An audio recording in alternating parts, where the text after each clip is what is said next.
네, 여러분 반갑습니다. 다산에듀 강사 임기훈입니다. 자, 변압기 마지막 시간입니다. 자, 오늘 배울 내용은요, 바로 변압기의 병렬 운전 조건이에요. 자, 우리가 이전에 직류 발전기 그리고 동기 발전기의 병렬 운전 조건도 배웠죠. 자, 변압기도 마찬가지로 병렬 운전이 가능합니다. 그리고 이 병렬 운전을 하기 위해서 이러한 조건들을 지켜주셔야 하는데, 자, 우리가 이 동기 발전기 그리고 변압기의 병렬 운전은요, 시험에 출제가 굉장히 많이 됩니다. 병렬 운전 조건으로 옳지 않은 것은 이라면서 여러분들이 객관식으로 틀린 것을 골라주셔야 해요. 자, 그런데 이 내용이 실기에서는 더 중요합니다. 실기에서도 동기발전기 그리고 변압기의 병렬 운전이 출제가 정말 많이 되는데, 이때는 여러분들이 이 조건들을 그대로 주관식으로 작성을 해 주셔야 하는 거죠. 결국은 뭐냐? 여러분들이 이 내용을 꼭 암기를 해줘야 한다는 거예요. 자, 그런데 암기를 잘하기 위해서는요, 자, 왜? 극성이 일치해야 하고 권수비와 1차, 2차 전격 전압이 같아야 하고 또 퍼센트 임피던스 강화가 같아야 하고 또 내부 저항과 누설 리액턴스의 비가 같아야 하는지 그 이유를 알면 더 쉽게 외울 수가 있겠죠. 자, 그래서 그 이유들을요, 하나씩 차근차근 알아보도록 할 겁니다. 자, 추가로요, 3상에서는요, 각 변압기의 상회전 방향이 일치해야 한다라고 하는데, 자, 이 내용보다 실제로는 이 4개가 더 출제가 많이 되니까 꼭 기억을 해 주시면 좋을 것 같아요. 자, 그럼 하나씩 살펴볼 건데, 첫 번째는 바로 극성이 일치해야 합니다. 그리고 극성이 다르면요, 2차 권선으로 된 폐회로에 매우 큰 순환 전류가 흘러서 변압기의 권선이 소손이 될 수가 있다고 합니다. 자, 그러니까 극성이 같아야 한다라는 거예요. 자, 그래서 예를 들어서 이 첫 번째 선의 극성이 플러스다라고 하고요, 여기가 마이너스. 마찬가지로 이 2차 측도 첫 번째가 플러스고요, 두 번째가 마이너스다라고 해보겠습니다.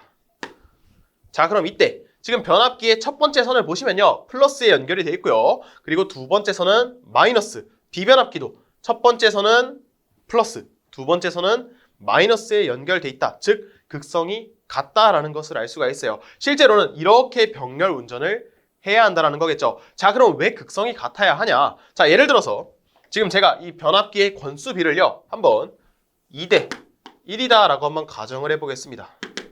자, A 변압기, B 변압기 모두 권수비가 2대 1이다 라는 거예요. 자, 그러면 이 1차 측에 플러스 마이너스로 여기 이렇게 1차 측에 200V의 전원을 인가했다 라고 하면, 자, B 변압기도 마찬가지로 200V만큼 인가가 되겠죠. 자, 그러면 이 인가된 전압에 의해서 이 변압기 1차 측에 유기 기전력이 동일하게 200V 걸리게 되고요. 자, 그래서 2차 측에는 얼마만큼의 기전력이 걸리냐? 자, 권수비가 2대 1이다 라고 했어요. 권수비가 큰 곳에 더 많은 전압이 걸리고요, 이 권수비에 의해서 2차 측도 걸리게 되겠죠. 그럼 2대 1이니까 자, 이렇게 극성은 플러스 마이너스, 감극성이라 가정하고 플러스 마이너스고요, 권수비에 의해서 100V만큼의 유기 기전력이 걸릴 거예요. 자, 그럼 비변압기도요, 권수비가 동일하니까 100V만큼의 기전력이 인가가 되겠죠. 자, 그럼 이때 두 번째 선의 극성이 플러스 마이너스다라고 했어요. 자, 그러면 자, 이렇게 극성이 일치할 때, 자, 플러스에서 한번 출발을 해보겠습니다. 출발을 하면요, 먼저 플러스에서 마이너스로 전위가 떨어지고요, 그리고 마이너스로 들어가서 이 마이너스에서 다시 비변압기로 이번엔 마이너스에서 플러스로 전위가 상승을 하게 됩니다. 자, 그럼 이 회로는요, 그대로 다시 플러스로 들어가서 이러한 폐회로를 구성하게 되겠죠. 자, 그러면 정리를 해보면요, 첫 번째는 플러스에서 출발을 해서 플러스 마이너스로 전위가 떨어졌습니다. 자, 100V만큼의 전위가 떨어졌기 때문에 마이너스 100이 되고요. 자, 쭉쭉쭉 가서 이번엔 마이너스에서 플러스로 전위가 100V 상승했죠. 그래서 플러스 100이 된다라는 것을 알 수가 있어요. 자, 그럼 그 결과 이 폐회로에서 발생하는 전위차는요, 0V가 나온다라는 것을 알 수가 있어요. 자, 그럼 극성이 일치할 때는요, 이렇게 전위차가 발생하지 않아요. 즉 이 전위차에 의한 순환 전류가 흐르지 않는다라는 거겠죠. 자, 이게 정상적인 상태라는 겁니다. 자, 그런데 이렇게 지금은 극성이 달라졌어요. 자, 이렇게 극성이 달라졌습니다. 자, 어떤 차이가 있냐? 지금 이 부분을 지워보시면요, 자, 이렇게 지워보면, 자, 지금 A 변압기는요, 동일하게 첫 번째 선이 플러스, 두 번째 선이 마이너스고요. 이번에는 B 변압기의 첫 번째 선이 마이너스, 두 번째 선이 플러스로 지금 극성이 둘이 반대다라는 것을 알 수가 있습니다. 자, 이 경우는 어떤 문제가 생기냐? 자, 마찬가지로 플러스에서 출발을 해볼게요. 플러스에서 출발을 하면 똑같이 A 변압기는 플러스에서 마이너스로 전위가 떨어지고요. 자, 그러면 이 회로가 쭉쭉쭉 가서 이번에도 B 변압기에 도착했을 때 자, 플러스에서 마이너스로 전위가 한 번 더 떨어진다라는 것을 알 수가 있습니다. 자, 그래서 이렇게 폐회로를 구성하게 되겠죠. 자, 그럼 극성이 다를 때는요. 똑같이 정리를 하면 우리가 플러스에서 마이너스로 100V가 떨어지니까 동일하게 마이너스 100이 되고요. 자, 그리고 쭉쭉쭉 가서 한 번 더 플러스에서 마이너스로 100V가 떨어지게 됩니다.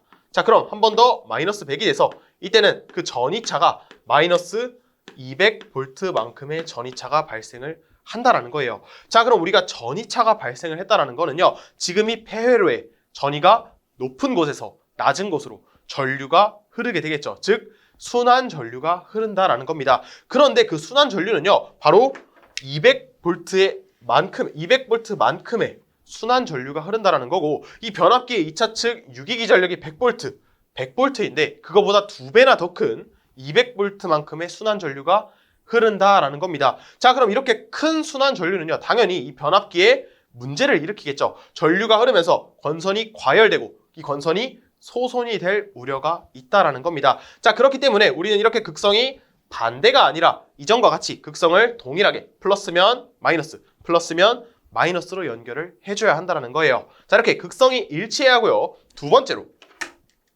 번째로 권수비 그리고 2차 전격 전압이 같을 것이다라고 합니다.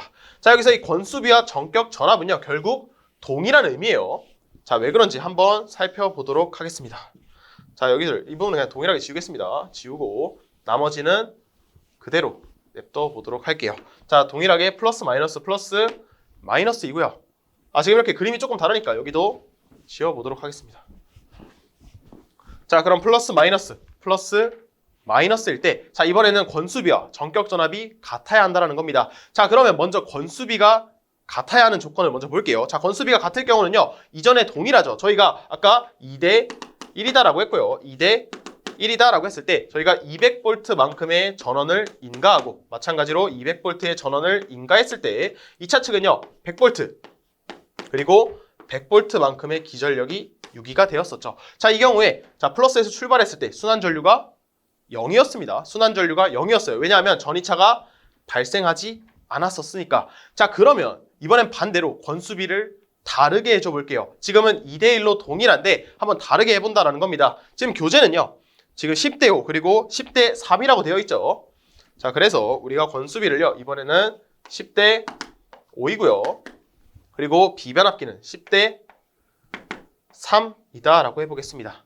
자, 그러면 플러스에서 마이너스로 우리가 200V의 전원을 동일하게 인가를 했을 때 자, 2차 측은요. A 변압기는 10대5니까 결국 2대1이죠. 그래서 100V만큼의 유기 기전력이 발생을 하게 되고요. 자, B 변압기는 좀 다르겠죠. 자, 우리가 200V의 전원을 인가했는데 10대3이니까 그 건수비에 맞춰서 이번에는 B 변압기에 60V만큼의 유기 기전력이 걸린다라는 거예요. 자, 극성은 동일하게 감극성이니까 우리가 플러스 마이너스다라고 해보고 자, 동일하게 한번 폐회로를 그려보면요. 똑같이 플러스에서 출발을 해볼게요. 자, 그러면 플러스에서 출발을 해서 자, 플러스에서 마이너스로 100V만큼 전위가 떨어졌죠. 자, 그 다음 쭉 가서 마이너스에서 B변압기로 들어갑니다. 자, B변압기 들어갔는데 마이너스에서 플러스로 이번엔 전위가 상승을 했어요. 전위가 상승을 해서 자, 이런 식으로 플러스로 들어간 폐회로를 구성했다라고 해보겠습니다. 자, 그럼 동일하게 정리를 해보면 첫 번째로 플러스에서 마이너스로 100V만큼 전위가 떨어졌죠. 그래서 마이너스 100이 되고요. 그 다음에 B변압기에서 마이너스에서 플러스로 60V만큼 전위가 상승했어요. 그러면 플러스 60V가 돼서요. 이때는 전위차가 마이너스 40V만큼의 전위차가 발생을 한다라는 겁니다. 어쨌든 전위차가 발생을 했고요. 전위차가 발생을 했으면 순환 전류가 흐르게 되겠죠. 그런데 이전에 극성이 다를 때와 비교를 하면요. 아까 극성이 다를 때는 마이너스 200V만큼의 전위차가 발생을 했고요. 이렇게 권수비가 다를 때는 이런 식으로 마이너스 40V의 전위차가 발생을 했습니다. 그 말은 결국 뭐예요? 자, 권수비가 다를 때는 극성과 비교했을 때는요. 전위차가 더 작아요. 그럼 순환 전류도 더 적게 흐르겠죠. 어쨌든 순환 전류가 흐르니까 자, 이 권선에 과열을 일으키고요. 자, 손상이 될 우려가 있어요. 하지만 상대적으로 이 전이차가 작기 때문에 자, 변압기가 소손이 되진 않고 권선이 과열이 되는 문제 정도를 일으킨다라는 겁니다. 어쨌든 극성도 일치하고 권수비가 같아야지 순환 전류가 0이 되고요. 병렬 운전이 가능하다라는 겁니다. 자, 그래서 우리는 이 권수비가 같아야 한다는 것을 알 수 있었고, 자, 2차 전격 전압이 같을 것이다라고 하는데 결국 동일한 의미예요. 자, 권수비가 같으면요, 2차 측 전압은 동일할 수밖에 없고요. 왜냐하면 1차 측 전압이 동일하니까. 자, 그런데 권수비가 다르면 당연히 2차 측 전압도 이런 식으로 플러스 마이너스 100V고요. 이번엔 플러스 마이너스 60V로 달라졌죠. 그래서 이 둘의 의미가 완전히 동일하다라는 걸로 기억을 해주시면 좋을 것 같습니다. 다음 세 번째를 볼게요. 세 번째는요, 각 변압기의 퍼센트 임피던스 강화가 같아야 한다는 겁니다. 자, 그리고 이 퍼센트 임피던스 강화가 같지 않으면요, 부하의 분담이 부적당하게 된다라는 문제를 일으킨다라는 겁니다. 자, 우리가 이 전기의 세계에서는요, 어떠한 두 기기가 병렬 운전을 할 때 이를 항상 공평하게 해야 한다는 겁니다. 즉, 그러니까 부하의 분담을 공평하게, 동일하게 해줘야 한다는 거예요. 자, 이 내용이 무엇이냐? 이 말이 무엇이냐? 자, 예를 들어 볼게요. 자, 우리가 이 A 변압기의 용량이 200kVA라고 해볼게요. 200kVA. 그리고 B 변압기의 용량을요, 제가 100kVA라고 해볼게요. 자, 가능하죠? 우리가 병렬 운전을 할 때 항상 변압기의 용량이 같을 필요는 없잖아요. 이렇게 A 변압기가 더 클 수도 있고 B 변압기가 더 작을 수도 있겠죠. 자, 그럼 이때 이 두 변압기가 병렬 운전을 해서 이런 식으로 부하에, 혹은 로드라고 하죠, 부하에 전원을 공급을 해야 하는데, 이때 부하가 원하는 게 150kVA라고 한번 가정을 해보겠습니다. 자, 그럼 이때 전기의 세계는요, 항상 두 변압기가 이를 공평하게 해야 한다라고 했어요. 둘의 분담이 부적당하게 되면 안 된다라고 했습니다. 자, 그러면 150만큼 공급을 해줘야 하는데 지금 변압기 용량이 200, 100이에요. 그럼 각각 얼마만큼 일을 해줘야 되냐? 우선 공평하게 일을 해줘야 하기 때문에 자, 한번 정리를 해보겠습니다. 자, 첫 번째 A 변압기라고 하는 거는 용량이 200kVA였어요.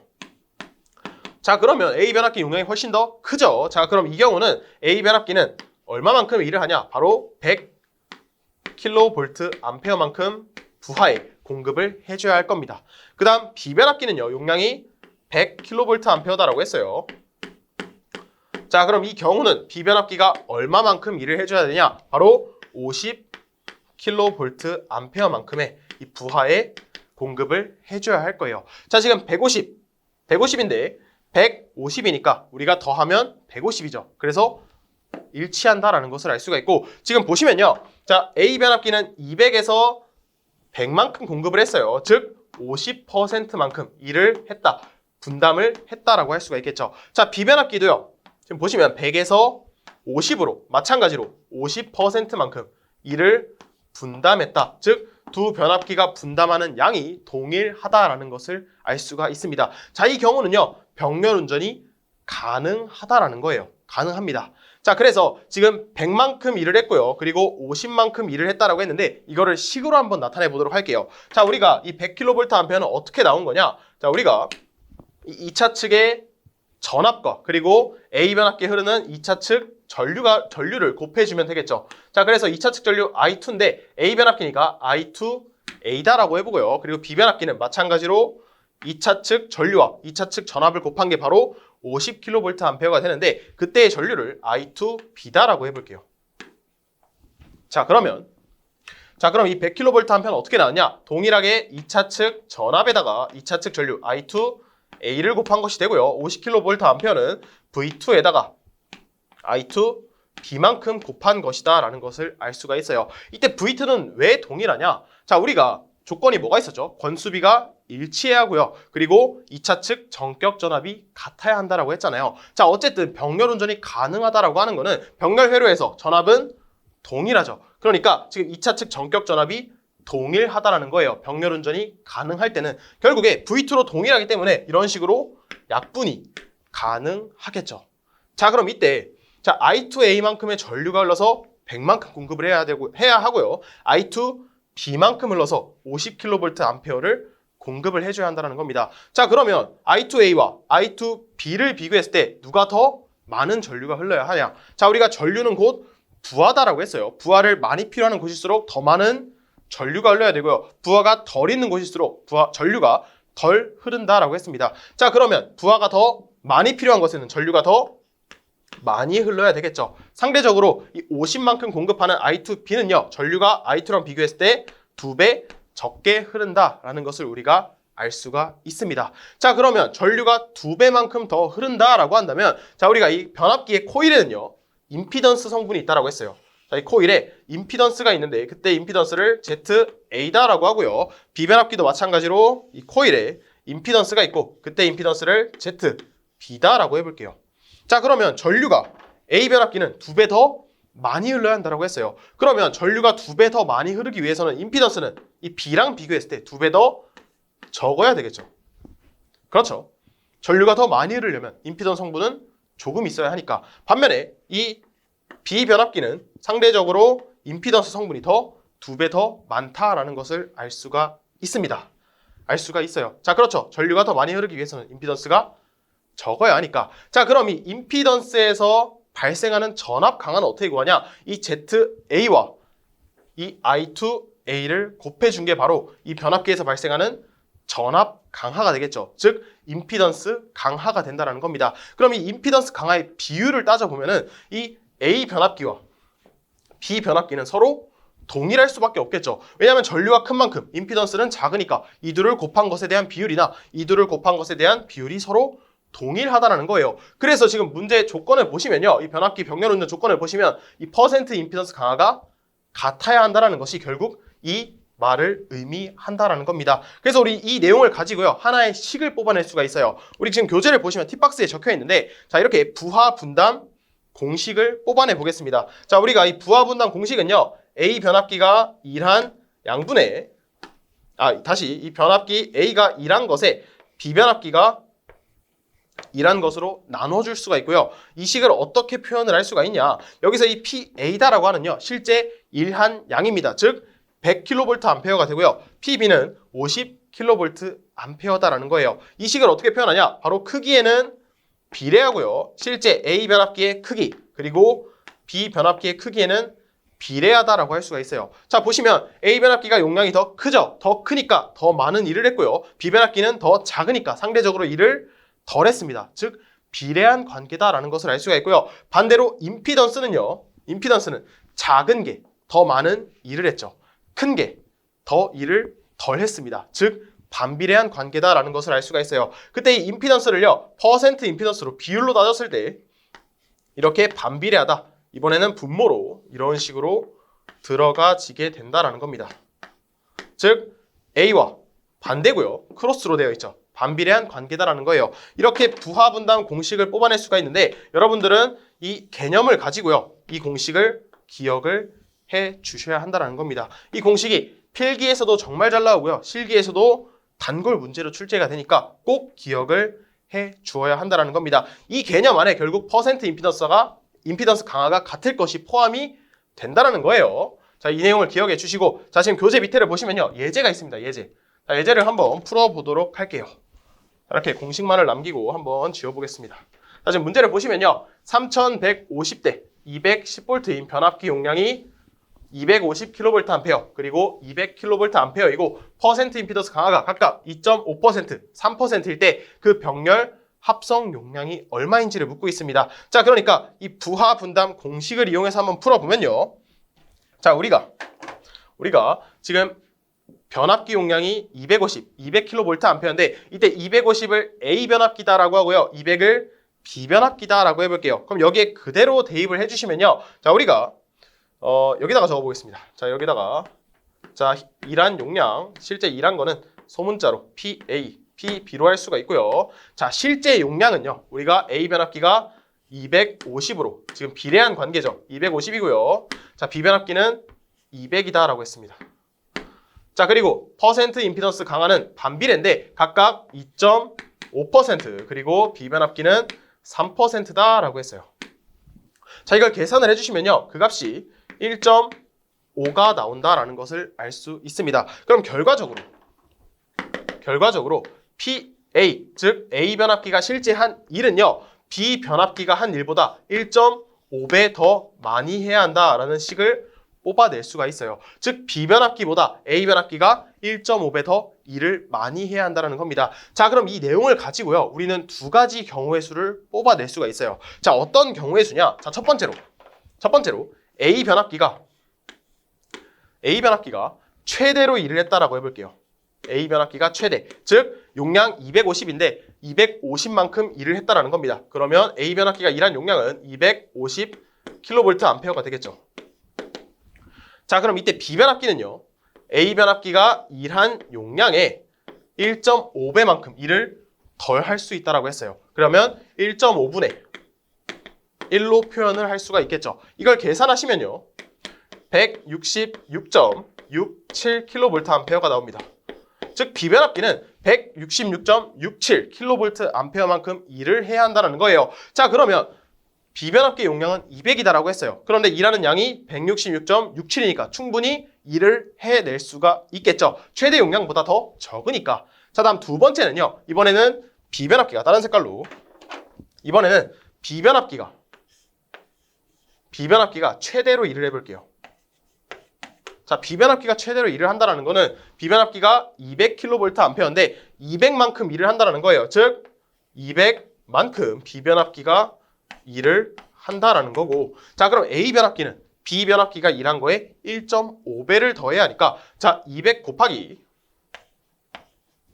1.5배가 되고요. 이걸 계산하면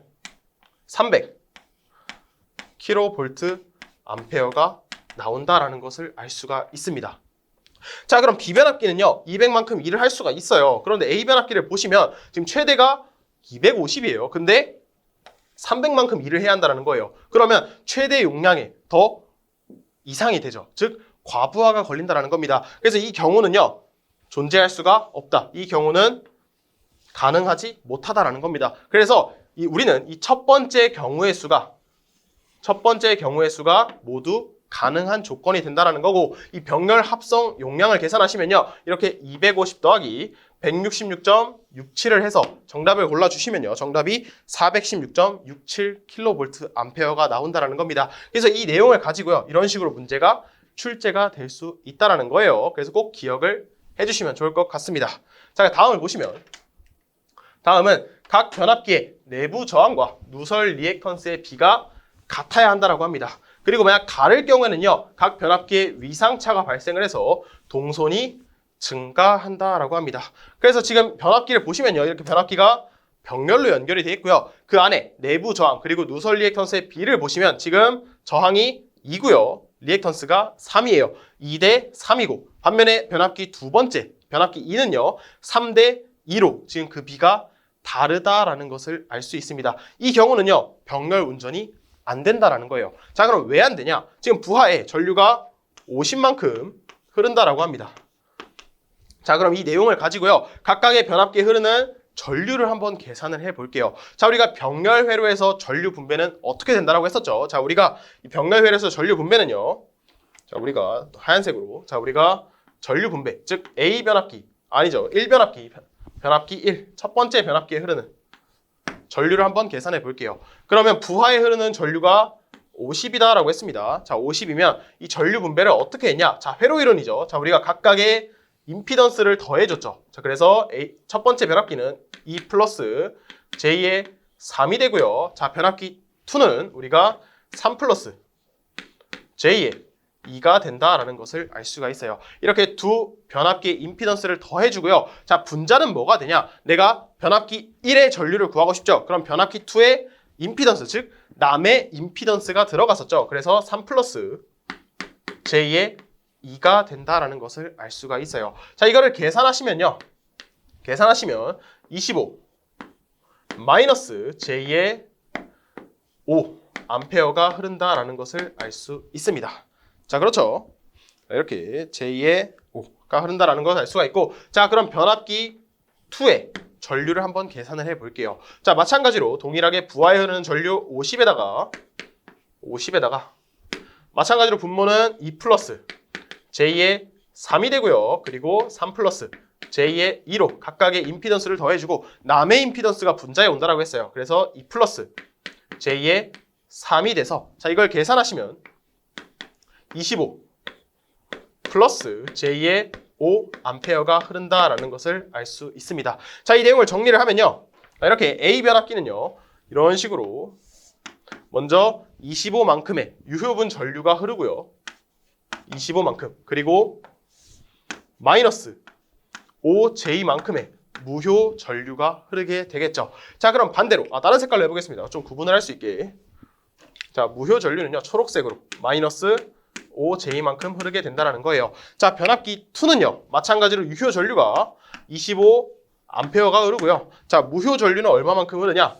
플러스 5J만큼 흐른다라는 것을 알 수 있어요. 자, 그런데 지금 부하 전류는요. 50A가 흐른다는 겁니다. 그래서 이 유효 전류 25를 더한 50A가 흐르고요. 지금 이 전류를 바꾸시면 지금 이 전류가 위에서 아래 방향으로 마이너스 5J만큼 흐른다라고 했어요. 그럼 이 내용은 결국에 이 전류는 결국 반대 방향으로 플러스 5J만큼 전류가 흐른다라고 해도 동일하겠죠. 방향을 반대로 흐른다라고 했으니까. 자, 그러면 이 플러스 5J라고 하는 거는요. 지금 이 방향으로 그리고 이 방향으로 순환한다라는 것을 알 수가 있습니다. 그래서 이 오른쪽으로 와보시면 이 플러스 5J가 이런 식으로 순환하고 있구나 라는 것을 알 수 있어요. 그래서 이 부하 측은 이 유효 전류만 나온다라는 겁니다. 이 무효 전류는 지금 안에서 순환을 하고 있다는 거예요. 자, 우리 이런 순환 전류는요. 불필요한 전류죠. 이 지금 변압기대를 순환하면서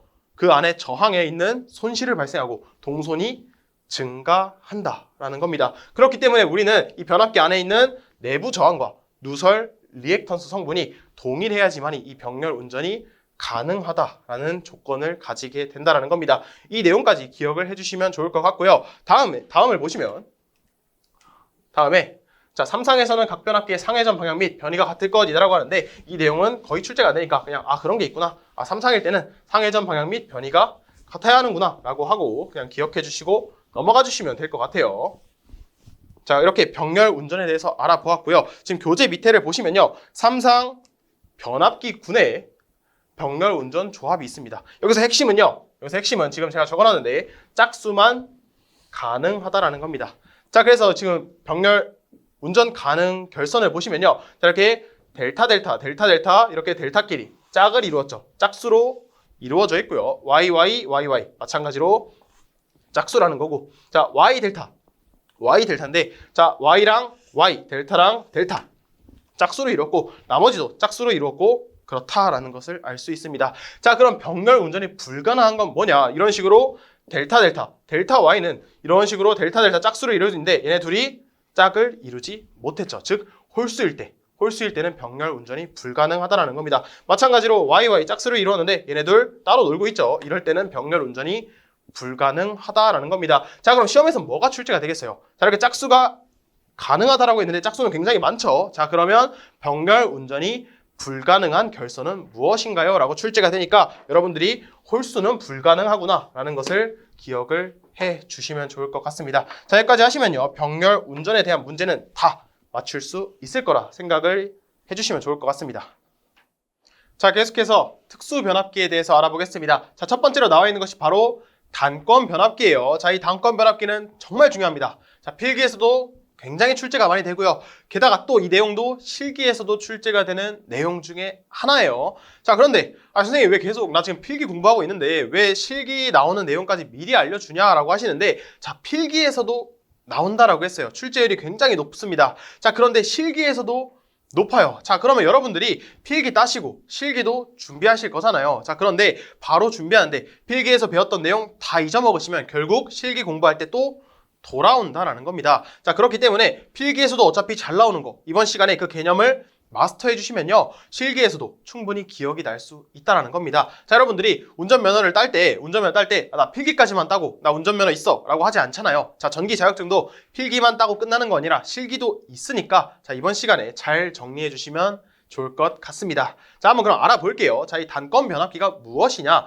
이 단권 변압기는 1차 건선과 2차 권선이 독립되어 있지 않고요. 권선의 일부를 공통으로 하는 변압기다라고 하고 주로 승합기로 사용한다라고 합니다. 자, 그럼 먼저 1차 권선과 2차 권선이 독립이 되어 있지 않다라고 했어요. 자, 우리가 기존 변압기다라고 하는 거는 이렇게 철심이 있을 때 1차 권선이 감겨 있었고요. 그리고 두 번째 반대편에도 2차 권선이 감겨져 있었죠. 그리고 이 둘이 정확히 분리가 되어 있는데 이 단권 변압기는요. 독립이 되어 있지 않습니다. 자, 이렇게 1차 측에 같이 연결이 되어 있어요. 자, 그래서 이 권선의 일부를 자 이렇게 1차 측이 있고요.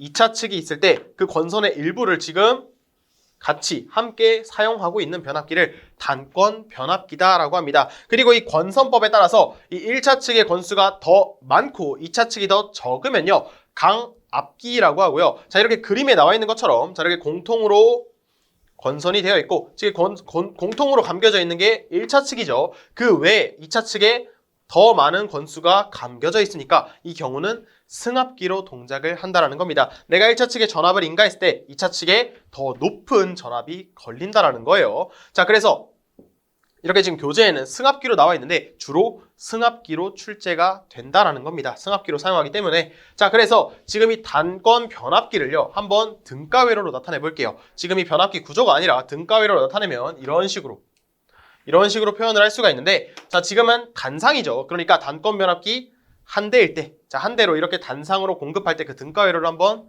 나타내 본 겁니다. 자, 그럼 보시면요. 자, 지금 공통으로 연결된 권수가 있어요.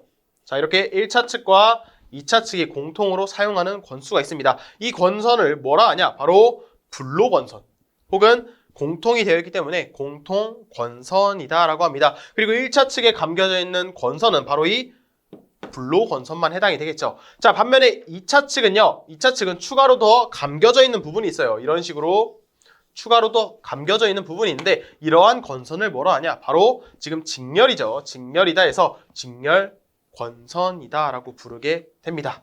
자, 이렇게 불로권선 그리고 직렬권선으로 이루어져 있는 것이 바로 단권 변압기다라는 거예요. 자, 그래서 지금 교재를 보시면요. 지금 용어들이 등장을 했습니다. 자기용량 그리고 부하용량이라는 것이 등장을 했는데 자, 하나씩 살펴보도록 할게요. 자, 그리고 우리가 이 자기용량 그리고 부하용량을요. 어떤 식으로 정리를 하냐. 이렇게 부하용량분의 지금 단상을 보시면 부하용량분의 자기용량이다라고 하고 있죠.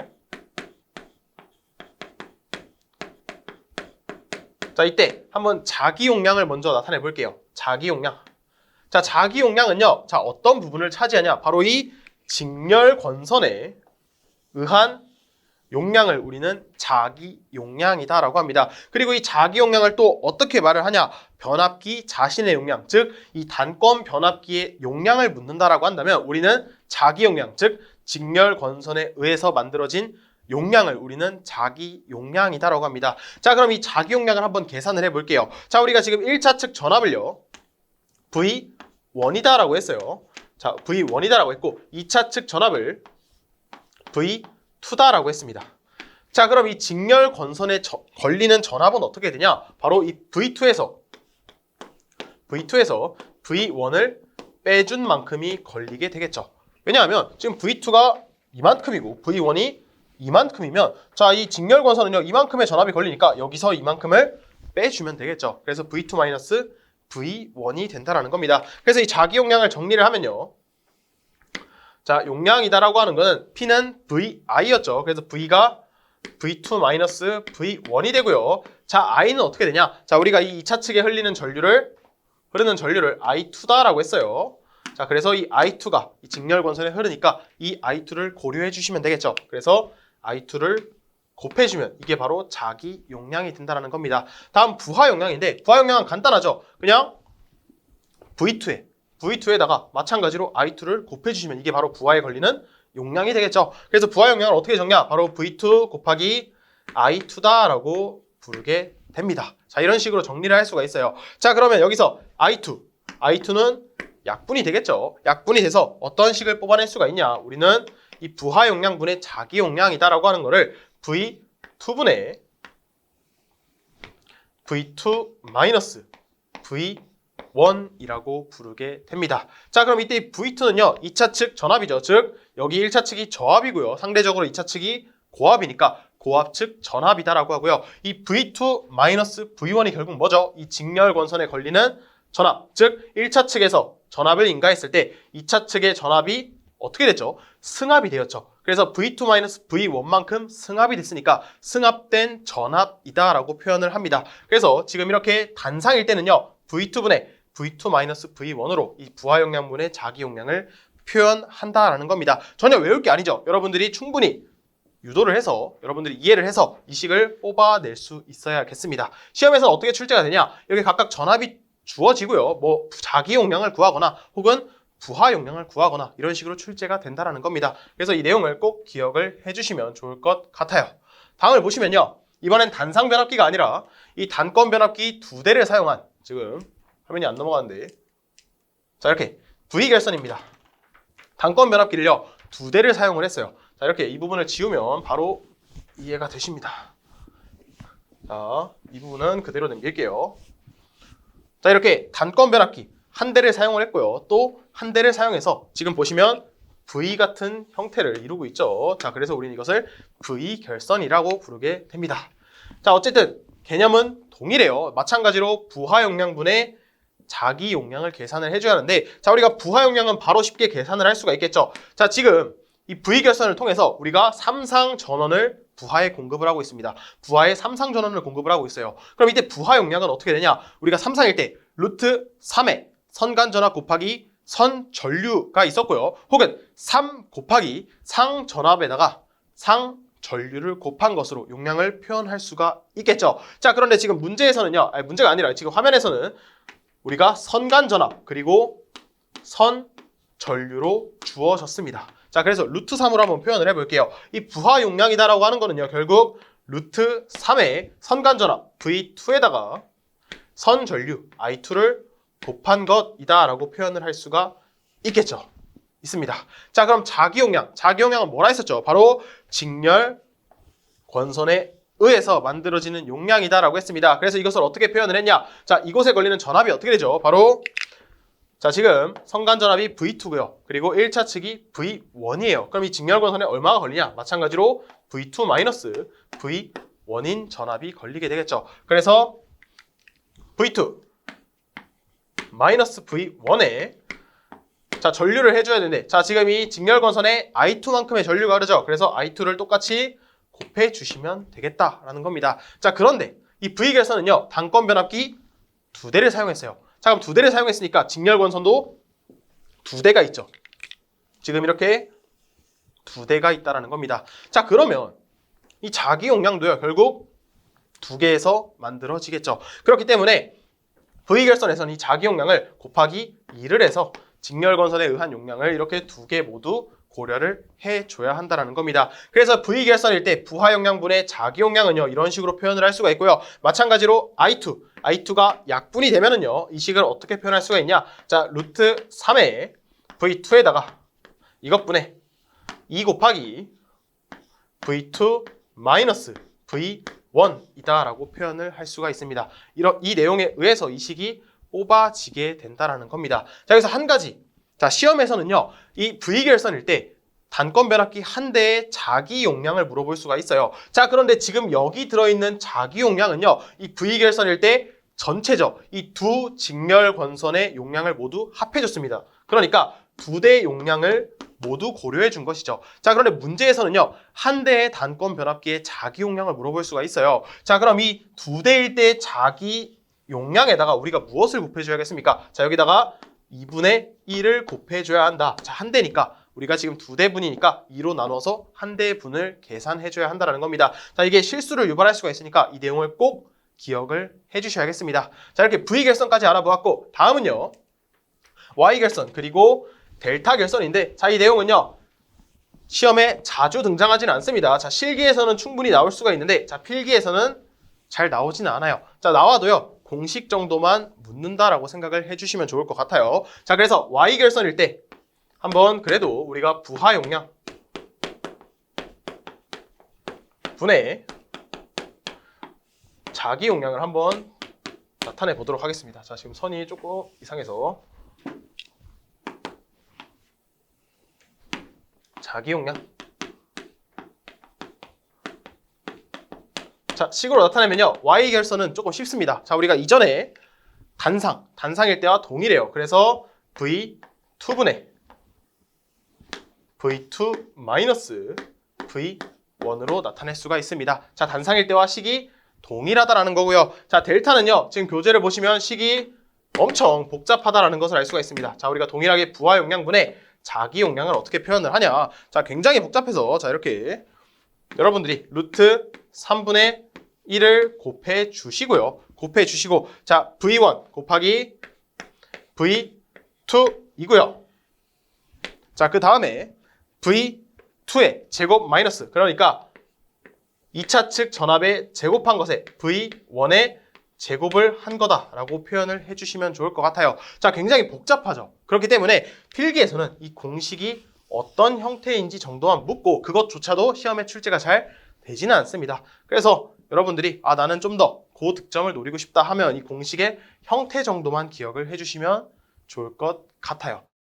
자, 그래서 한 가지만 더 알아보도록 할게요. 바로 단권 변압기의 특성입니다. 특성. 자, 우리가 이전에 이 단권 변압기, 뭐 V 결선, 아니면 단상일 때, 아니면 Y 델타 결선일 때 한번 알아보았잖아요. 이렇게 단권 변압기의 개념들을 가지고 그 특성들을 한번 정리를 해보겠습니다. 자, 하나씩 정리를 해보도록 할게요. 자, 단권 변압기의 특성입니다. 자, 첫 번째로 이 단권 변압기는요, 주로 승압용으로 사용한다라고 했어요. 그래서 승압용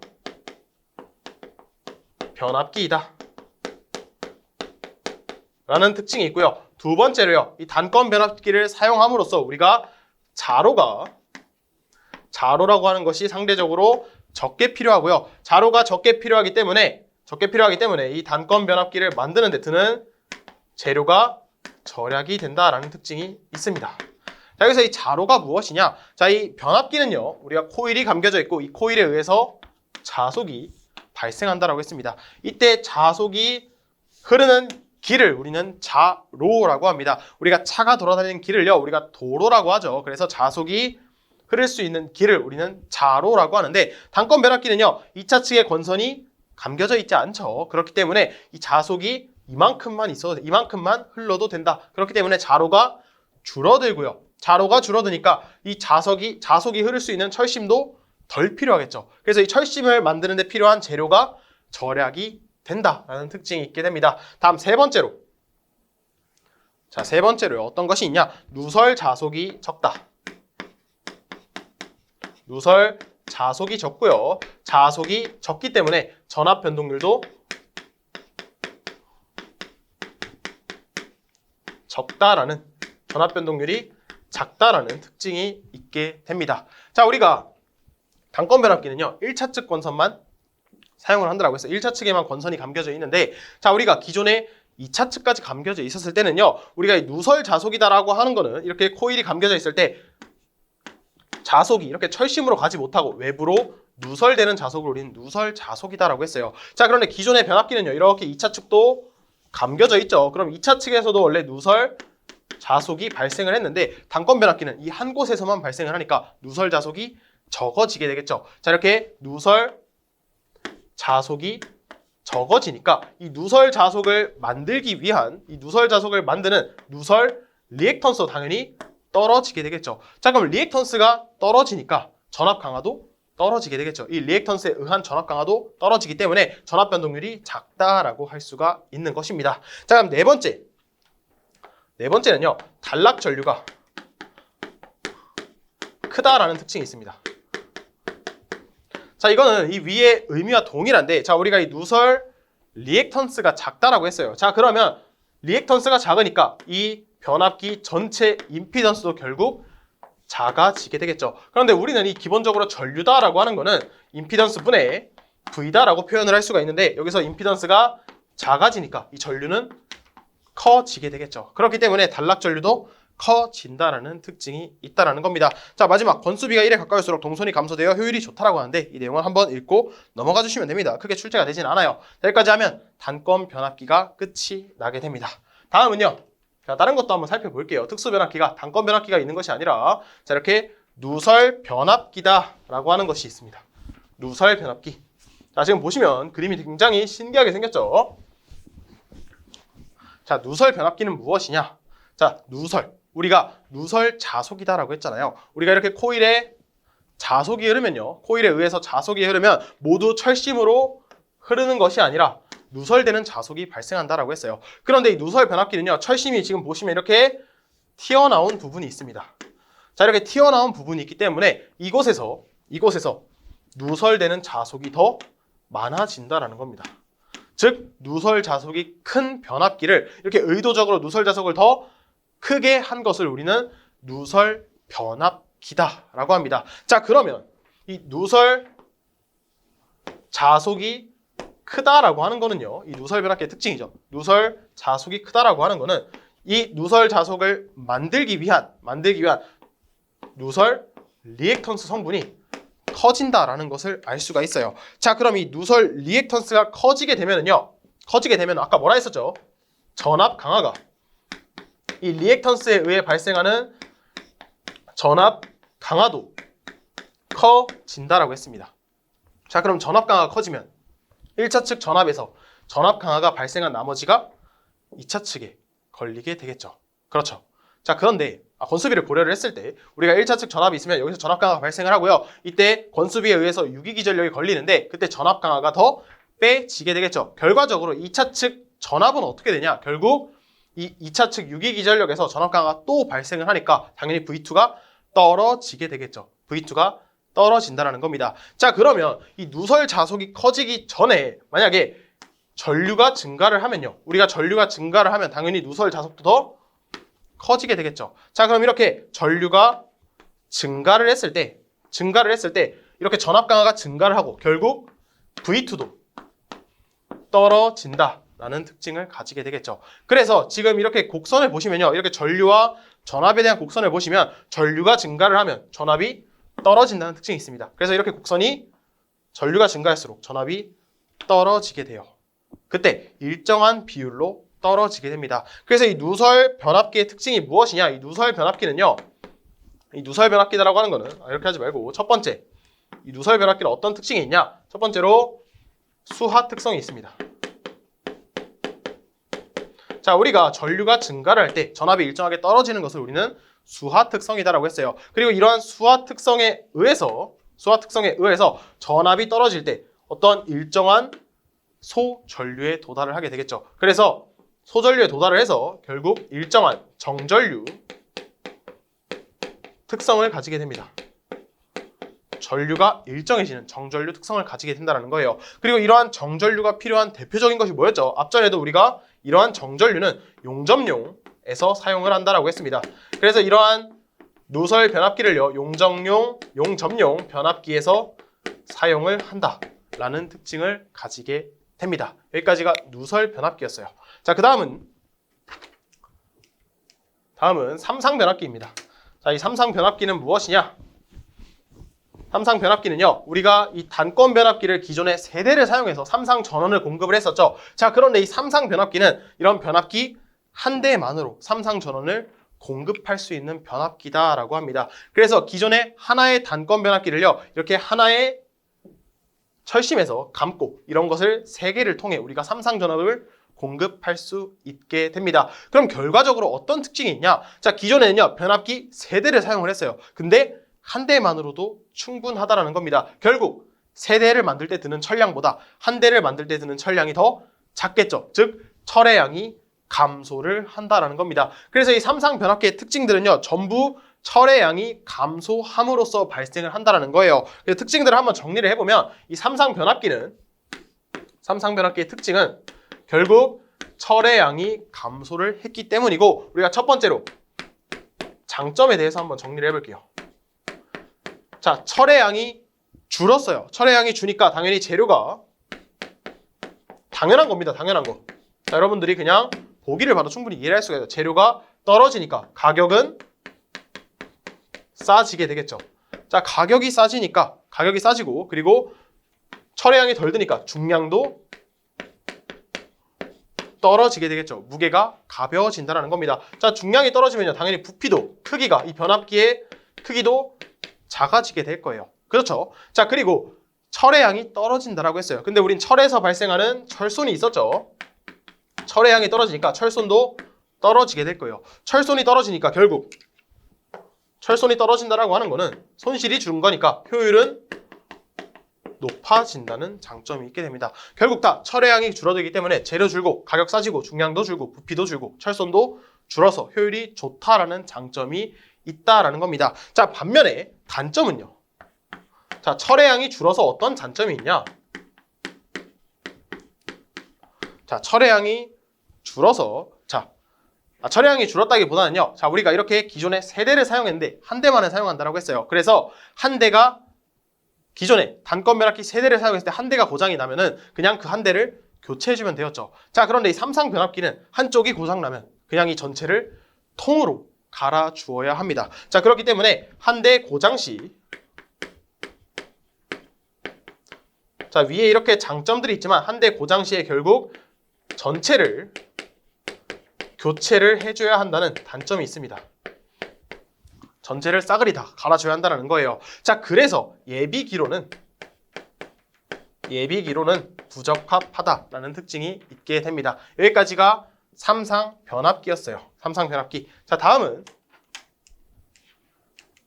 3권선 변압기입니다. 자, 이 3권선 변압기는요, 한 개의 철심에 3개의 권선이 감긴 형태의 변압기다라고 합니다.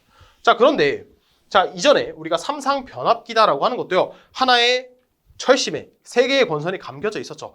그럼 이 3권선 변압기도 삼상 변압기 아닌가라고 할 수가 있는데, 자, 이 3권선 변압기는요, 단상 변압기예요. 단상 변압기 한 대에 이런 식으로 3개의 권선이 감겨져 있다는 거예요. 결국 이 3권선 변압기로 삼상 전원을 공급하기 위해서는요, 마찬가지로 3대가 필요하게 됩니다. 삼상 변압기는 한 대만 있어도 충분했잖아요. 이 3권선은 마찬가지로 3대가 필요하다. 그래야지 삼상 전원 공급이 가능하다라는 겁니다. 자, 그럼 우리는 왜 이렇게 굳이 3개의 권선을 감았냐, 이 단상 변압기에. 왜냐하면요, 자, 우리가 이전에 이 YY 결선에 대해서 배웠죠. 이 변압기 삼상 결선 중에 YY 결선이 있었어요. 자, 그런데 이 YY 결선은요, 굉장히 단점만 존재한다라고 했습니다. 뭐 접지를 안 했을 때는요, 기전력의 파형이 왜곡이 된다라고 했고요. 그리고 접지를 했으면, 이걸 보완하기 위해 접지를 했을 때 유도 장애가 발생한다라고 했어요. 그래서 우리는 이 3권선 변압기를 통해 이 YY 결선에다가 추가적으로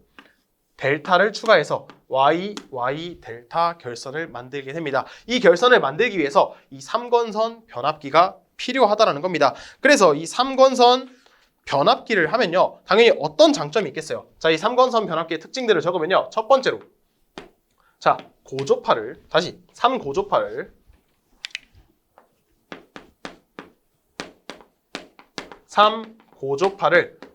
억제할 수 있다는 특징이 있습니다. 그리고 3고조파를 억제함으로써 우리가 파형을 개선할 수 있다라는 장점이 있어요.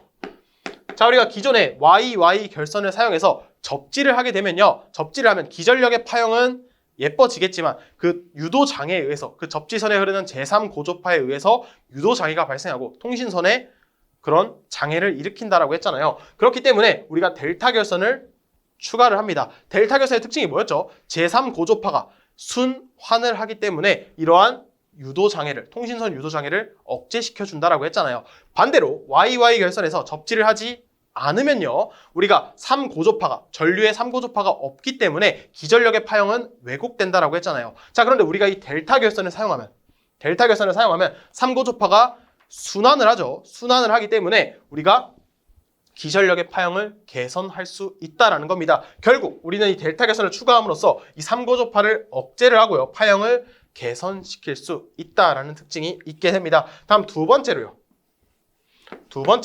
소내용 변압기로 사용을 합니다. 소내용 전력 공급입니다. 소내용 변압기로 우리가 전력 공급을 한다. 전력 공급. 자, 우리가 이때 이 소내용은요, 그 작다 할 때 그 소가 아니라요, 우리가 변전소 그리고 발전소 할 때 그 소라고 생각을 해주시면 돼요. 그곳에서 사용하는 전력 공급 목적이다라고 기억을 해주시면 좋겠고, 세 번째로 조상 설치 목적으로 사용을 합니다. 자, 이때 조상 설비는요, 말 그대로 상을 만든다라고 했습니다. 그러니까 뭐 L상, C상 같은 상을 만드는데 목적으로 우리가 이 삼건선 변압기를 사용한다라고 기억을 해주시면 좋을 것 같습니다. 여기까지만 정리를 해주시면 충분히 좋을 것 같아요. 자, 다음은 탭절한 변압기입니다. 자, 탭절한 변압기. 자, 이 탭절한 변압기는 무엇이냐? 자, 우리가 지금 보시면 이런 탭 절환 장치가 있어요. 탭 절환 장치. 자, 이 장치는 무엇이냐? 자, 이렇게 기존에 우리가 변압기, 단상 변압기 1차 측, 2차 측이 있어요. 자, 예를 들어서 지금 이렇게 부하가 있다고 해보겠습니다. 자, 이 변압기가 지금 부하를 공급을 하는데, 자, 부하가 필요한 전압이 예를 들어서 100V다라고 해볼게요. 자, 그리고 이 단상 변압기의 권수비가 10대 1이다라고 했을 때 이 부하에 100V를 공급하기 위해서는요, 우리가 1차 측에 1000V의 전압을 인가해 줘야 되겠죠. 1000V를 인가했을 때 우리가 10대 1이니까 2차 측에는 100V의 전압이 걸린다는 거예요. 자, 그런데 1차 측에 어떠한 문제가 있어서 예를 들어서 500V만 공급을 했다라고 해볼게요. 자, 그럼 권수비에 의해서 2차 측은 50V의 전압이 걸리게 되겠죠. 자, 그런데 부하는 항상 100V의 전압을 원하는데 이런 식으로 1차 측에 문제가 생겨서 2차 측의 전압이 떨어지면 안 되겠죠. 자, 이럴 때 이 탭 절환 변압기를 사용을 하게 됩니다. 어떤 문제가 생겨서 우리가 이 1차 측 전압이 떨어지게 됐어요. 자, 그러면 이 탭이, 자, 이런 식으로 탭이 있어서 우리가 이렇게 연결을 할 수가 있습니다. 자, 그러면 이 권수를 우리가 이렇게 내리면 내릴수록 이 권수, 나머지 권수는 사용하지 않는다라는 거예요. 즉 1차 측의 권수를 우리가 조절을 할 수가 있게 되고 이렇게 1000V에서 500V로 떨어졌다라고 한다면 이 탭 장치를 우리가 전환을 시키면서 이 권수비를 10대 1이 아니라 우리가 5대 1로 바꿔가지고 5대 1로 바꿔서 자, 이렇게 탭 장치를 통해 이런 식으로 권수를 조정해서 5대 1로 바꾸게 됩니다. 그럼 2차 측은요, 결과적으로 동일하게 100V의 전압이 걸리게 되겠죠. 자, 500V일 때 권수비가 5대 1이면 2차 측은 100V가 나오잖아요. 이런 식으로 1차 측에 어떤 문제가 생겼을 때 2차 측에 공급하는 전압을 항상 일정하게 하기 위해서 우리는 이 탭 절환 변압기를 사용한다라고 기억을 해주시면 좋을 것 같습니다.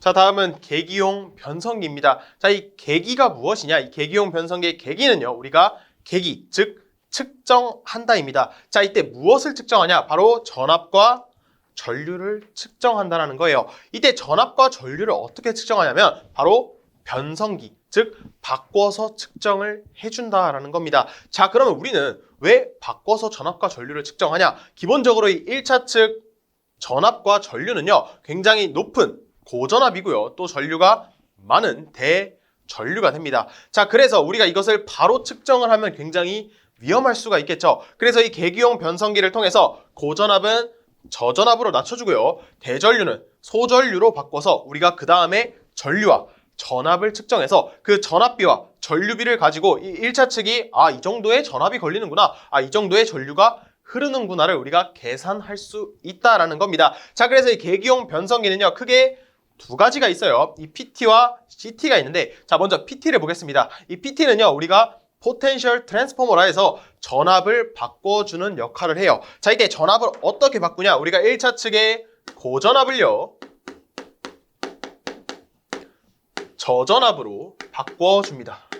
자, 그럼 우리는 이렇게 낮춰준 저전압을 가지고 측정을 해서 1차 측의 전압을 계산한다는 거예요. 자, 이때 교재에 뭐라 나와 있냐? 이 PT의 2차 측 전격 전압은요, 항상 고정이 되어 있습니다. 얼마로 되어 있냐? 바로 110V로 고정이 되어 있어요. 자, 그런데 이 110V가 의미를 하는 게 내가 2차 측을 측정했을 때 그 전압이 항상 110V가 아니고요. 자, 우리가 이 PT의 전압비를 나타냈을 때 2차 측의 전압비가 항상 110V다라는 겁니다. 자, 그러니까 이 PT의 전압비가 예를 들어서 6600대에 110이다라고 해볼게요. 자, 그러면 만약에 1차 측에 6600V의 전압이 걸리면요, 2차 측에는 110V의 전압이 걸린다. 이것을 의미하는 거예요. 자, 그러니까 1차 측에 3300V가 걸리면요, 이때는 2차 측이 110의 절반인 55V가 걸린다라는 거겠죠. 그래서 이 110V는요, 측정하는 값이 아니라 이 2차 측, PT의 2차 측 전압비다. 이것이 고정되어 있구나 라고 기억을 해주시면 좋을 것 같아요. 자, 그 다음에 CT가 있습니다. CT. 이 CT는요, Current Transformer다 해서 우리가 전류를 바꿔주는 역할을 한다라고 생각을 해주시면 되는데, 자, 우리가 어떤 전류를 바꾸냐? 1차 측에 흐르는 대전류를 자, 우리가 측정하기 위한 소전류로 바꿔서 측정한다라는 겁니다. 자, 마찬가지로요. 이 CT도 2차 측 전격 전류가 고정이 되어 있어요. 얼마냐? 바로 5A로 고정이 되어 있습니다. 자, 마찬가지로 5A도요. 우리가 측정할 때 그 값이 고정인 게 아니라 예를 들어서 CT의 전류비가 60대 5다라고 한다면 1차 측에 60A가 흘렀을 때 2차 측이 5A가 되고요. 1차 측이 30A가 흐르면 5A가 아니라 2.5A가 흐른다. 즉 전류비의 2차 측이 고정이다라는 겁니다. 자, 그리고 이 CT는요. 여러분들이 한 가지 더 기억해 줘야 될 게 있어요. 자, 우리가 CT를 점검할 때가 있습니다. 이 CT를 점검할 때 우리가 항상 2차 측은요. 다시 고정이 아니라 단락을 해준 상태에서 2차 측을 단락해준 상태에서 점검을 해야 한다는 겁니다. 이것도 시험에서 정말 잘 나와요. 이 CT를 점검하기 위해서 2차 측은 어떤 상태로 해놔야 하는가? 그럼 우리는 단락을 골라주셔야 한다는 겁니다. 자, 실기에서는요. 왜 단락을 해야 하는지도 물을 수가 있어요. 자, 그런데 우리가 필기를 준비한다 해서 이 이유를 안 중요하게 생각할 필요는 없겠죠. 자, 우리가 이유를 알면요. 우리가 왜 단락을 해야 하는지 좀 더 명확하게 기억을 할 수가 있습니다. 자, 그래서 그 이유를 알아볼 건데, 자, 이렇게 CT가 있어요. 자, CT가 있습니다. 자, CT는 우리가 1차 측을 2차 측으로 우리가 대전류를 소전류로 바꿔준다라고 했습니다. 그래서 이렇게 1차 측에 지금 대전류가 흐릅니다. 그 전류를 I다라고 해볼게요. 자, 그럼 우리가 변압기 원리가 무엇이었죠? 자, 이렇게 전류가 흐르면요. 자속이 발생한다라고 했습니다. 자속이 발생을 해요. 자, 그런데 기존에 부하가 있거나 아니면 이렇게 단락을 시키면 자, 이렇게 자속이 발생을 하고 유기기전력이 만들어질 거예요. 유기기전력이 만들어지고 이 자속이 2차 측으로 쇄교를 해서 자, 이 2차 측도 마찬가지로 유기기전력이 만들어지겠죠. 그리고 유기기전력이 만들어지면은 이렇게 2차 측에도 전류가 이런 식으로 2차 전류가 흐르게 될 겁니다. 자, 그리고 2차 전류가 흐르면서 이 2차 전류에 의한 자속이 발생을 할 거예요. 그럼 1차 측은 이 2차 측에서 만들어진 자속을 상쇄시키기 위해서 이렇게 1차 측도 상쇄시키는 자속을 만들었습니다. 이때 이 자속을 만들기 위한 전류가 흐르겠죠. 그래서 이 1차 측에 흘렀던 전류는요. 무엇이냐? 바로 기존의 여자 전류와 그리고 이 노란색 자속을 상쇄시키기 위한 1차 전류로 포함이 되어 있었어요. 자, 이 경우는 언제냐? 단락이 되었을 때 혹은 부하가 있을 때라는 겁니다. 자, 그러면 개방이 되어 있다라고 해볼게요. 이렇게 2차 측이 개방이 되어 있다라고 한다면 자, 1차 측에 전류가 흘러요. 예를 들어서 그 전류가 60A다라고 해보겠습니다. 자, 우리가 1차 측은 대전류다라고 했어요. 60A의 전류가 흘렀다라고 했을 때 자, 이때 개방이 되어 있습니다. 개방이 되어 있으면 이 I2가 없겠죠. 회로에 흐를 수가 없으니까. 자, 그럼 이 노란색 자속이 만들어지지 않을 거고요. 당연히 이 초록색 자속도 만들어지지 않을 거예요. 자, 그렇다는 거는 이 I에 포함되어 있는 I0 플러스 I1 중에 I1은 없고요. 모두 I0다라는 것을 알 수가 있어요. 자, 그런데 이 기존의 무부하 전류 혹은 여자 전류는요. 굉장히 작은 전류다라고 했어요. 이 I1과 비교했을 때 3에서 5% 내지 정도 되는 굉장히 작은 전류다라고 했습니다. 자, 그런데 1차 측에 60A라는 대전류가 흘렀는데 모두 여자 전류가 된다는 거예요. 굉장히 작은 전류였는데 모두 여자 전류가 되니까 이 변압기에서 만들어내는 기전력이 굉장히 커지게 되겠죠. 자, 왜냐하면 우리가 유기기전력이다라고 하는 거는요. 마이너스 n의 dt분의 d 파이다라고 했어요.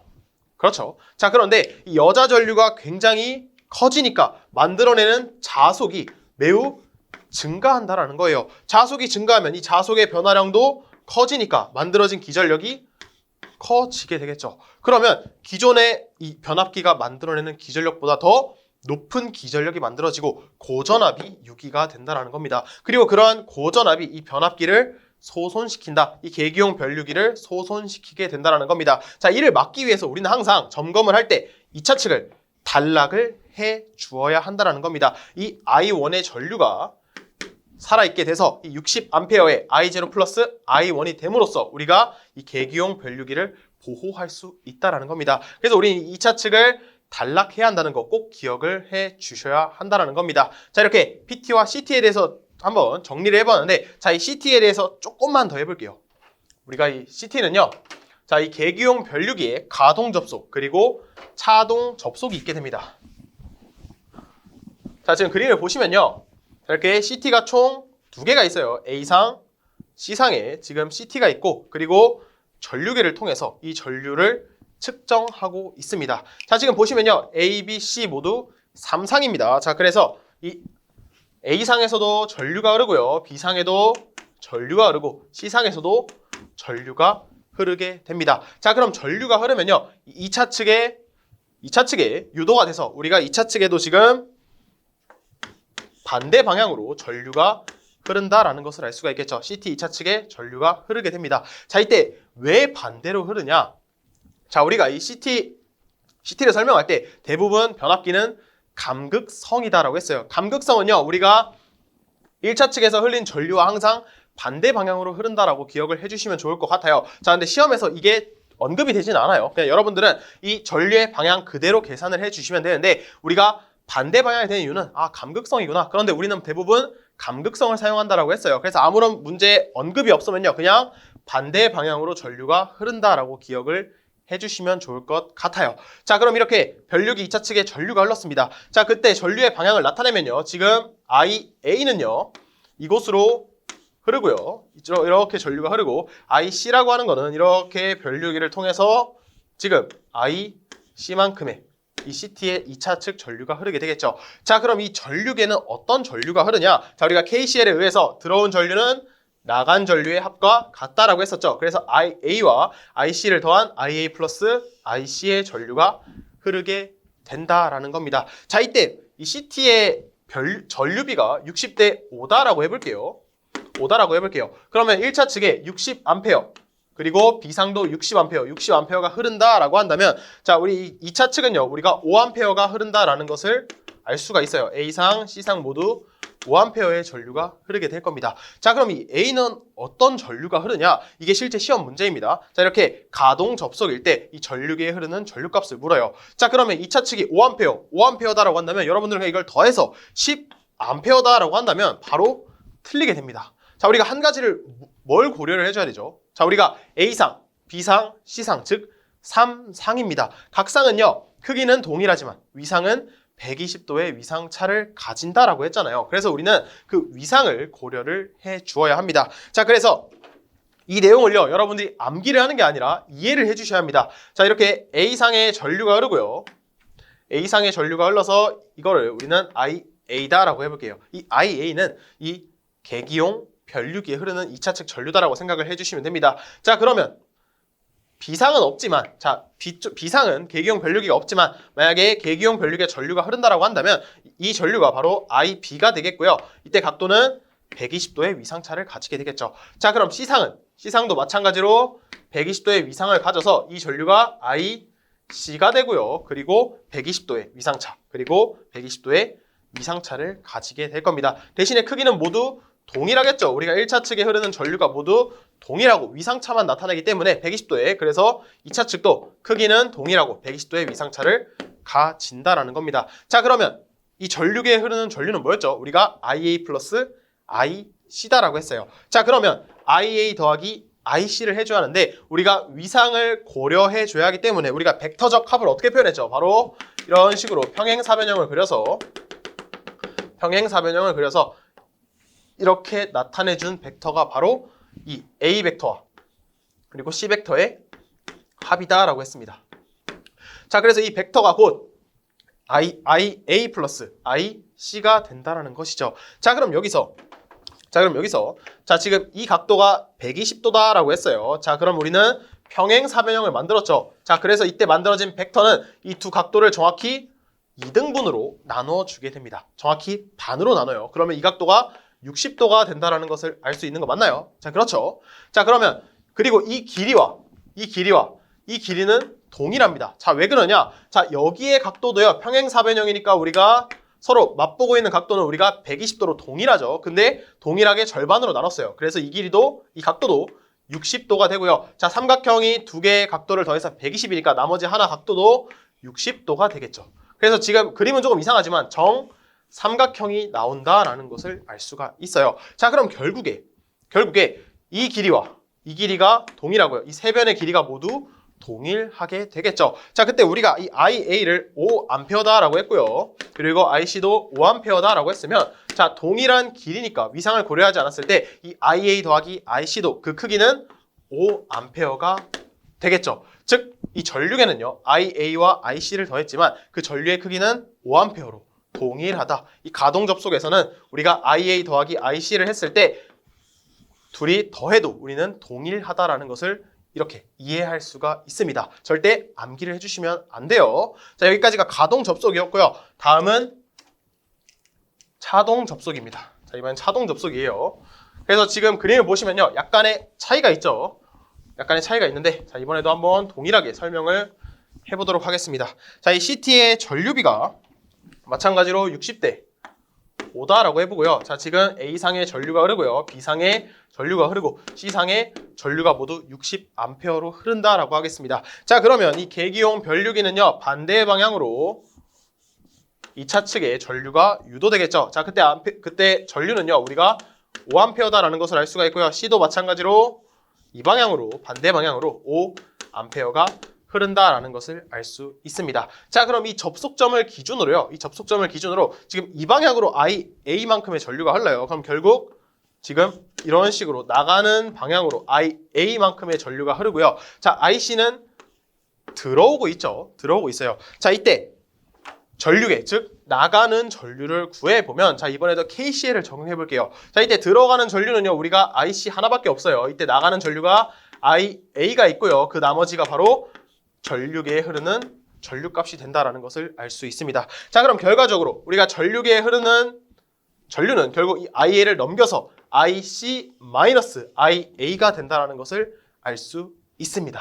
알 수가 있죠. 자, 그럼 마찬가지로 우리가 위상차를 고려를 해줘야 되기 때문에 이렇게 벡터도로 한번 나타내 보도록 할게요.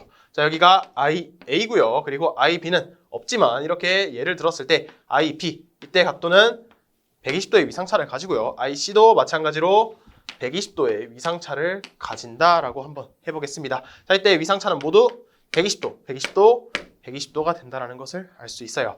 자, 그럼 우리가 구하고자 하는 거는요. IC-IA예요. 자, 그러면 IC 벡터는요. 지금 우리가 바로 알고 있죠. 자, IC 벡터는 우리가 알고 있고 이때 무엇을 더해 주어야 하냐. 자, 우리가 이 IC-IA는요. 우리가 IC 플러스 마이너스 IA다라고 해도 식은 동일하죠. 그러면 IC에다가 우리는 마이너스 IA를 더해 주시면 되겠죠. 자, 이때 마이너스 IA는 기존의 IA의 반대 방향이다라는 것을 알 수 있잖아요. 그래서 이 벡터가 바로 마이너스 IA가 될 겁니다. 자, 그럼 이때 이 부분을 조금 지워서 자, 지금 이 두 벡터의 벡터적 합을 해줘야 돼요. 자, 그러면 지금 이 두 벡터의 합, 즉 평행사변형을 그려서 자, 이렇게 평행사변형을 그려서 이 둘의 합이 바로 IC-IA가 되겠죠. IC-IA 벡터가 된다는 것을 알 수가 있습니다. 자, 그럼 우리는 이 길이를 구해주시면 된다는 거예요. 우리가 어떻게 구했냐? 한번 유도를 한 적이 있죠. 우리가 수선의 발을 내립니다. 자, 이렇게 수선의 발을 내려서 이 각도가 수직이 되고요. 이 각도도 수직이 되겠죠. 자, 그럼 이때 이 각도가 지금 얼마죠? 우리가 정확히 반을 나눴어요. 120의 반을 나눴으니까 60이고요. 한 번 더 반으로 나눴으니까 이 각도가 30도가 된다. 그럼 마찬가지로 여기도 30도가 되겠죠. 그럼 여긴 나머지는 60도가 된다라는 것을 알 수가 있어요. 자, 그러면 이 길이는요. 여기서부터 여기까지 길이는 이 각각의 길이, 여기에서의 길이와 여기에서의 길이를 더해주면 되겠죠. 하지만 이 두 길이는 서로 같으니까 하나의 길이를 구하고 곱하기 2를 해주시면 된다라는 겁니다. 자, 그러면 이 길이는 어떻게 되냐? 자, 우리가 지금 여기를 기준으로 여기를 세타다라고 했을 때 코사인 세타를 한번 적용시켜 볼게요. 코사인 세타. 자, 그러면 지금 우리가 이 길이가 크기만을 가졌을 때 IA, 즉 5A다라는 것을 알 수가 있죠. 우리가 5A다라고 했잖아요. 60A가 흘렀을 때 5A가 흐른다라고 했어요. 자, 그러면 여기도 동일하게 5A죠. 5A. 그때 코사인 30을 해주니까 자, 이 길이는 얼마가 되냐? 자, 5 곱하기 코사인 30이 되겠죠. 자, 이때 코사인 30은 얼마죠? 우리가 2분의 루트 3이다 라는 것을 알 수가 있습니다. 자, 2분의 루트 3. 자, 이것을 계산하면요, 우리가 이 반쪽만큼은 계산을 한 거예요. 그런데 우리가 원하는 건 이 전체 길이니까 곱하기 2를 해주시면 되겠죠. 자, 그러면 2와 2는 약분이 돼서 우리가 어떤 결과를 얻을 수 있냐? 5 루트 3이란 것을 얻을 수가 있어요. 자, 이때 5A가 뭐였죠? 우리가 IA 혹은 이 각각의 크기다라고 했습니다. 그냥 IA라고 했을 때, 그러면 이 차동 접속을 했을 때는요, 우리가 기존에 알고 있던 전류의 루트 3배를 해준다라는 것을 알 수가 있습니다. 즉, 차동 접속은요, 내가 이렇게 2차 측 전류가 흘렀을 때 이때 IC-IA를 측정을 해주시면요, 이곳에 흐르는 전류의 곱하기 루트 3배를 해줘야 한다라는 것을 이런 식으로 유도를 할 수가 있게 됩니다. 여기까지 하면요, 우리가 계기용 변류기까지 끝났고요. 특수 변압기에 대해서 모두 정리를 해보았습니다. 여기까지 정리를 해봤고요. 지금 교재 뒷장을 보시면요, 교재 뒷장을 보시면 지금 변압기의 시험법 및 취급 보수가 있습니다. 취급 보수. 자, 첫 번째로 나와 있는 게 온도 시험이에요. 온도 시험. 자, 그런데 우리가 이전에 직류기에서 다 했었죠. 자, 우리가 변압기도 마찬가지로 온도가 오를 수가 있어요. 오래 사용하다 보면 온도가 오르는데 이것을 측정하는 온도 시험을 해야 합니다. 자, 이때 실제 측정하는 우리가 실부하법이 있다라고 했고요. 근데 사용을 하지 않는다라고 했어요. 우리가 변압기 이렇게 온도가 높아졌는데 직접 측정하고 싶지 않다라고 했었죠. 그래서 대신에 가장 유효하게 사용하는 것이 동일하게 바로 반환 부하법이다라고 했습니다. 직류 발전기 그리고 이 변압기 동일하게 반환 부하법을 주로 사용한다라는 거예요. 그래서 이 변압기가 주로 시험에 등장한다라고 했어요. 이 변압기의 온도 시험에서 가장 유효한 방법이다라고 하면 우리는 반환 부하법이 출제가 된다라고 했습니다. 그리고 가끔 이 반환 부하법의 종류도 출제된다라고 해서 홉킨스법 그리고 카프법, 블론델법이 출제가 될 수 있습니다. 자, 그리고 그 밑에도요, 절연 내역 시험이란 것이 있어요. 말 그대로 얼마나 절연을 잘 버티는지 시험을 한다는 건데 우리가 20개년 중에 딱 한 번 출제가 되었습니다. 그때 어떻게 출제가 되었냐? 이 절연 내역 시험 중에서 올바르지 않는 것을 물은 적이 있어요. 그래서 이 가압 시험, 유도 시험, 그리고 충격 전압 시험, 벼락기유 절연 파괴 시험 중에 옳지 않은 것을 고른 적이 있었는데 한 번 정도 출제가 됐으니까 한번 읽고 넘어가시면 좋을 것 같아요. 자, 마지막으로 보호 계전기가 있습니다. 이 보호 계전기는 한번 정리를 하고 넘어가 보도록 할게요. 자, 여긴 지우고. 자, 보호 계전기. 자, 한번. 보호 계전기는요, 시험에 종종 출제가 됐으니까 꼭 잘 정리를 해주시면 좋을 것 같아요. 자, 보호 계전기입니다. 자, 이때 계전기가 무엇이냐? 계전기가 자, 뭔가 보호를 해줄 것 같지만요, 이 보호 계전기의 주 역할이다라고 하는 거는요, 우리가 변압기뿐만이 아니라 어떤 계통에서는요, 항상 사고가 발생을 할 수 있겠죠. 그때 사고가 발생을 했을 때, 즉 내부 고장이 발생을 했을 때 이 보호 계전기의 역할은 무엇이냐? 이를 검출하는 역할을 합니다. 검출하는 역할. 즉 보호를 하지는 않아요. 검출을 해서 실제 보호를 하는 거는요, 차단기입니다. 차단기. 즉 이 보호 계전기는 어떠한 내부 고장이 발생을 했을 때 이거를 차단기에 일러주는 역할을 한다라고 하는 겁니다. 그러니까 어떤 과전류가 발생을 했으면 차단기한테 야, 과전류 발생했어. 이거 빨리 차단시켜 라고 알려주는 거고, 과전압이 발생하면 아, 과전압 발생했어. 빨리 차단시켜 라고 지시를 하는 역할을 한다는 겁니다. 이렇게 검출을 해서 차단기에 알리는 역할을 우리는 보호 계전기가 한다는 겁니다. 자, 그래서 이 보호 계전기의 종류가 있어요. 보호 계전기의 종류 중에 첫 번째는 차동 계전기가 있습니다. 자, 이 차동 계전기는요, 말 그대로 차동이에요. 이때 차는요, 뺀다라는 겁니다. 이때 무엇을 빼냐? 전류의 차를 이용해서 기존에 전류의 차를 했을 때 기존에 전류가 흐르지 않았다면, 정상일 때는 전류가 흐르지 않았다면 어떠한 이유로 내부 고장이 발생을 해서 전류차가 발생을 했을 때 동작하는 계전기다라는 겁니다. 두 번째로 이 차동 계전기의 일종인데 비율 차동 계전기란 것이 있어요. 비율 차동 계전기. 자, 이 비율 차동 계전기는요, 마찬가지로 전류의 차를 계산해서 측정을 해서 발생을 하면 알리는 그런 역할을 하는데 앞에 비율이 붙어요. 즉 전류의 차에 대한 비율을 측정한다는 겁니다. 전류의 차에 대한 비율을 측정을 해서 어떠한 문제가 발생을 했을 때 그거를 차단기에 알려주는 역할을 한다. 이것을 비율 차동 계전기라고 부르게 됩니다. 자, 세 번째로 교재에 부후홀즈 계전기라는 것이 있어요. 부후홀즈 계전기. 자, 되게 독특하죠? 자, 이 부후홀즈 계전기는 무엇이냐? 자, 한번 그림으로 나타내 볼게요. 자, 우리가 지금 변압기가 있어요. 자, 여기까지 나오죠? 여기까지 이렇게 변압기가 있다 라고 생각을 하고, 변압기에 이렇게 건선이 자 지금 이렇게 감겨져 있고, 마찬가지로 이렇게 대충 한번 그려볼게요. 자, 변압기가 있습니다. 그리고 이 변압기를 가둔다라고 했었죠.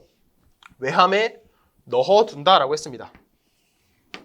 대표적으로 외함에 뭐 절연유 같은 거를 채워서 이렇게 절연과 냉각을 목적으로 외함에 변압기를 넣어둔다라고 했어요. 자, 이때 변압기는요, 우리가 이런 식으로 열화 방지 대책으로 콘서베이터라는 것이 있었죠. 그래서 이렇게 절연유가 이렇게 공기와 닿는 면적을 줄여서 이렇게 콘서베이터의 면적을 줄이도록 이렇게 열화 방지를 목적으로 한다. 이런 식으로 변압기를 그려왔습니다. 자, 이때 이 부후홀즈 계전기는 어디에 있냐? 바로 이 콘서베이터와 이 외함 사이에 이곳에 존재하게 됩니다. 자, 이 부후홀즈 계전기의 역할은 무엇이냐? 자, 내부 고장이 발생을 했어요. 내부 고장이 발생해서 이 변압기가 뜨거워졌다라고 생각을 해보겠습니다. 뜨거워지면요, 당연히 절연유가 가열이 되겠죠. 가열이 되면서 어떠한 유증기 혹은 가스가 발생을 합니다. 그때 이 부후홀즈 계전기는요, 발생한 가스를 검출을 한다라는 거예요. 그러니까 기존에 가스가 없다라고 했는데, 없을 때는 동작을 하지 않아요. 그런데 내부 고장으로 인해서 변압기가 뜨거워지고 절연유가 뜨거워지면서 만들어지는 가스를 검출하는 역할을 우리는 부후홀즈 계전기다라고 합니다. 그래서 이 부후홀즈 계전기는요, 차동 계전기 그리고 비율 차동 계전기와는 다르게 이 둘은요, 전류를 측정하죠.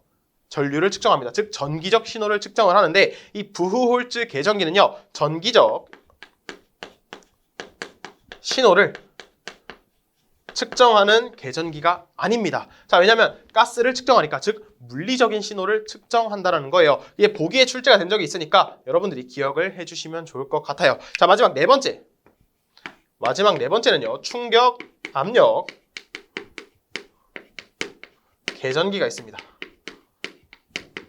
자, 이 충격 압력 계전기는 무엇이냐? 자, 마찬가지로 변압기의 내부 고장으로 해서 뜨거워졌어요. 그럼 절연유도 뜨거워지겠죠. 이때 유증기가 발생을 하면요, 이 유증기가 발생하고 가스가 발생을 하면 이 콘서베이터를 미는 어떠한 압력이 가해질 겁니다. 없었던 가스가 생겼으니까 이렇게 콘서베이터를 미는 그런 압력이 발생할 수가 있겠죠. 자, 그럼 이 충격 압력 계전기는 뭐냐? 이러한 압력을 측정을 해서 그런 기준치를 넘게 되면 차단기에 알려주는 역할을 우리는 충격 압력 계전기다라고 한다고 기억을 해주시면 좋을 것 같아요. 자, 여기까지 하면 보호 계전기까지 알아보았고, 변압기가 끝이 났습니다. 이 변압기가요, 굉장히 내용도 많았고요. 제가 계속 언급하지만 필기에서도 많이 나오지만 실기에서도 굉장히 많이 나온다라고 했습니다. 여러분들이 어차피 최종 목표는요, 전기 자격증 최종 합격이잖아요. 실기까지 합격을 하셔야 하니까 이 내용들을 잘 정리해 주시면 뒤에 있을 공부까지 도움이 된다라고 기억을 해주시면 좋을 것 같아요. 어쨌든 이번 수업도 들어주시느라 정말 수고 많으셨습니다. 감사합니다.